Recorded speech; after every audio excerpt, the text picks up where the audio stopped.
Hello everyone, and welcome back to another GIS lecture video. In this lecture video, I want to finish our discussion on visual variables by talking about the idea of perspective height.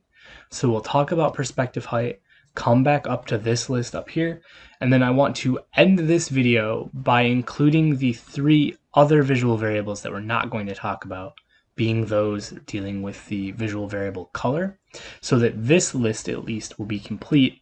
For future reference, when we talk about color later on, you can go back in and fill in the definitions. But let's go ahead and go down here, give ourselves a little bit of space, maybe just go over here, and talk about the last visual variable that we're going to discuss, which is perspective height.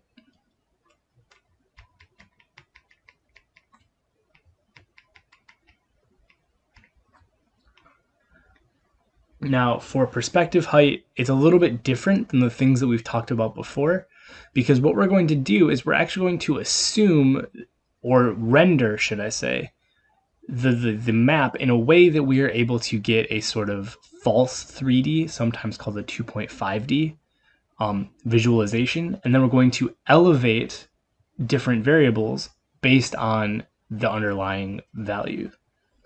So what we're going to do is we're going to use the height of elements of symbols, I should say, in what we my handwriting is getting really bad, of symbols in what we call 2.5D to relate underlying data. Right, so what do I mean by that? Well, for points, right, if we make points 2.5D, what happens to the point is it actually becomes a cylinder. And what will happen is if we draw the cylinder in 2.5 dimensions, or I'll do my best to draw it in 2.5 dimensions, right, it appears to pop up off the page. And what we can do is we can make them, right, larger, or should I say taller, right, or shorter, depending on how the variable underneath it is. So again, right, these would be considered points. We're extending them to 2.5 dimensions, so we're drawing them in a perspective such that we would be able to see one looks taller than the other. For lines, right, we would do the same thing, but it would be sort of more of like a rectangle, right? And again, I'm not the best at drawing them, but the idea being, that was particularly bad, right? The idea being that we can use, right, again,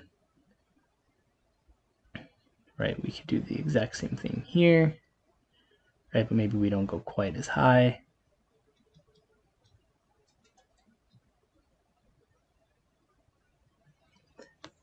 All right, and then maybe we have another one that's even less than that.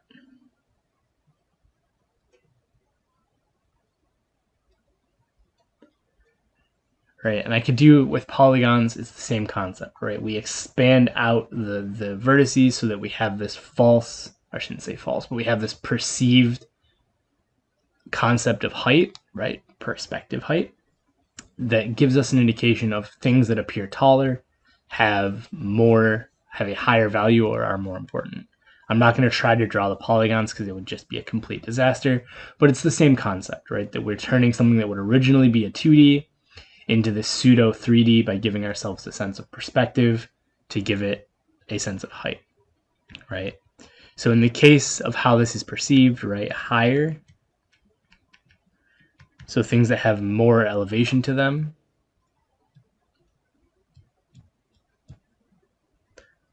would be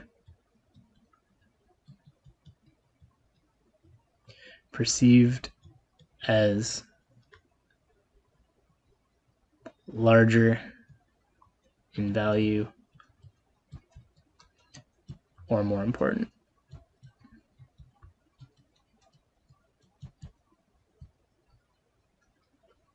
right? So given this idea that, hey, we have a larger, in this case, a cylinder, right, which is representing a point, right, would be more important or a higher value than this one, right? Because we're dealing with this idea of ranking or numerical data, right? This is best suited for numeric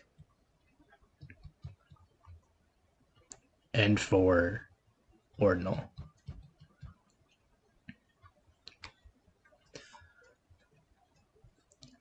So hopefully that makes sense. This idea that we can generate a pseudo 3D by drawing things in perspective, and using that perspective, we can give symbols height that we can then use to convey this idea of larger values or more importance.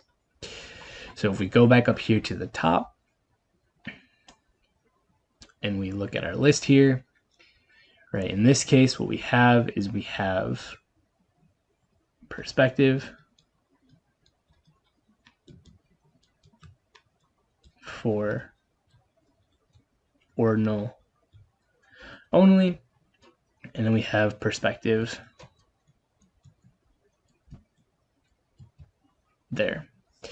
Now, what I want to do is I want to end this video by talking about 3 other visual variables that we haven't talked about. And then we're going to talk about in much more detail later. But looking at the list, I actually want to rearrange this list a little bit. And what I want to do is I want to rearrange it as something like this. Nominal,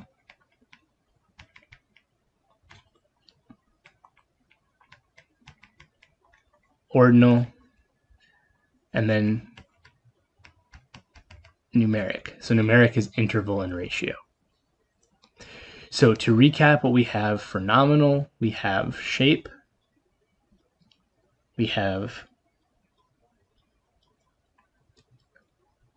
arrangement,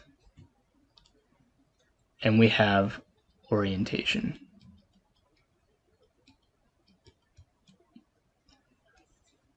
So these 3 are going to be the key ones that we're going to use. Primarily, it's going to be these 2 for dealing with nominal data.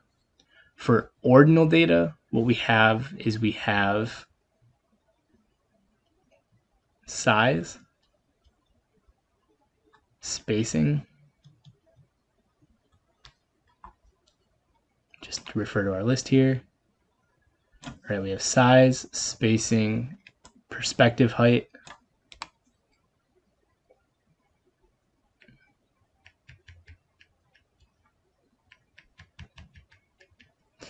and then for numeric, size,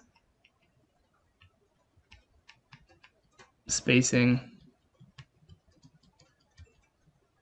perspective. Now, I want to include 3 additional visual variables having to do with color. We're not going to define them now, but just to keep them in our back pocket for when it comes to dealing with symbology. We're going to be dealing with the first one, which is going to be the color variable hue, which sort of, long story short, is different colors. So hue would be like red versus green versus blue. And then for numeric and ordinal, what we have is we have color lightness, which is dark red versus light red. And then we have color saturation, which is going to be bright versus muted. And these 3 variables, these color variables, will make a lot more sense when we back them up with the color theory that we're going to discuss in a future video. What I want to end this video on, now that we have this, is just really quickly make a plug for the maps that we're going to talk about for the rest of the semester. When we talk about the color variables, let me do this in a different color here, right? The color visual variables, when we talk about underlying data, these are going to be covered in what's called choropleth maps. So we're going to address color when we talk about choropleth maps. So this is one big thematic map type. Size, when we talk about size, this is going to be graduated and proportional symbol maps.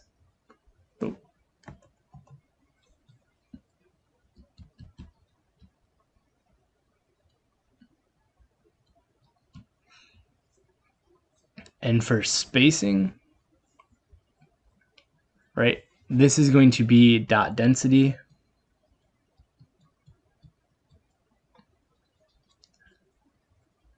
So we have three broad categories of map types that draw directly just from one visual variable.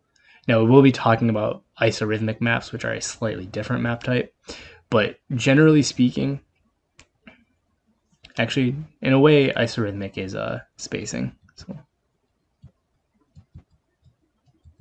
right, but the big map types that we're going to spend almost a month or more talking about draw directly from these visual variables. So understanding what they are and how we implement them in ArcGIS Pro is going to be very important for understanding why and how we develop these different categories of thematic maps. So hopefully this makes sense. And as always, if you have any questions, please reach out. Thank you.